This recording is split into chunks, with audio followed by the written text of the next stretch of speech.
একটা বিষয় আমি আপনাদের সঙ্গে আজকে বলতে চাই পরিষ্কারভাবে। এই যে বিশ্ববিদ্যালয়, এই বিশ্ববিদ্যালয় শান্তিগঞ্জের জন্য নয়, এই বিশ্ববিদ্যালয় ডুলিয়ার জন্য নয়, এই বিশ্ববিদ্যালয় দক্ষিণ সুনামগঞ্জের জন্য নয়, এই বিশ্ববিদ্যালয় জগন্নাথপুরের জন্য নয়, আমার প্রিয় উপজেলা, এই বিশ্ববিদ্যালয় সুনামগঞ্জ জেলার জন্য। সুনামগঞ্জ জেলার 25 লাখ মানুষের মধ্যে 20 লাখ মানুষ দক্ষিণ দিকে বাস করে। তাই আমরা এই দক্ষিণ সুনামগঞ্জ উপজেলার শান্তিগঞ্জের কাছে খোলা সুন্দর জায়গায় আমরা একটা প্রস্তাব দিয়েছি। অনুমোদন আমি করতে পারি না, আমার ক্ষমতা নই, আমি প্রস্তাব দিয়েছি। কিন্তু একটি মহল আমার বিরুদ্ধে তারা লেগেছে। একটি মহল বলা ঠিক হবে না, একজন ব্যক্তি বিশেষ করে, তিনি একজন সংসদ সদস্য। ঘটনাচক্রে নর্মাল নির্বাচনে কিছু হতো, তার আসার কথা নয়। আমাদের দল কৌশলগত কারণে এই সদরের এই আসনটা দিয়েছিল বলে তিনি ঘটনাচক্রের একজন এমপি।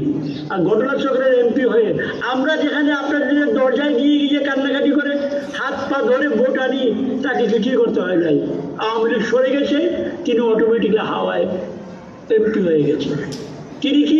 তিনি বলেন এটা সদরে হতে হবে। কেন? সদরে আর দক্ষিণ সুনামগঞ্জে কত দূরত্ব?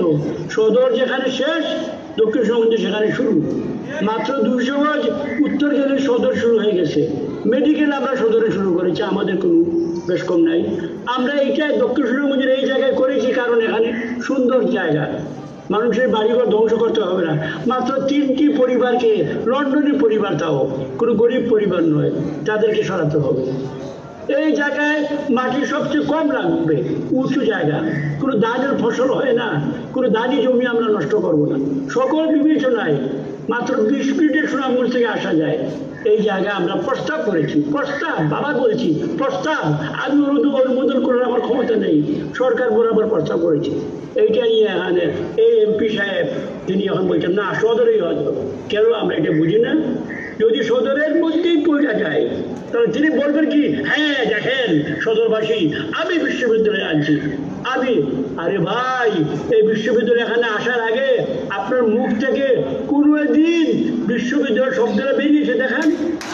আপনি কোনো মাননীয় প্রধানমন্ত্রী বাদ দেন, কোনো মন্ত্রী মহোদয়ের কাছে, সচিবদের কাছে, কোনো ডিপার্টমেন্টে আপনি কখনো গিয়ে অনুরোধ করেছেন, হাত পাঠিয়েছেন বিশ্ববিদ্যালয়ের জন্য?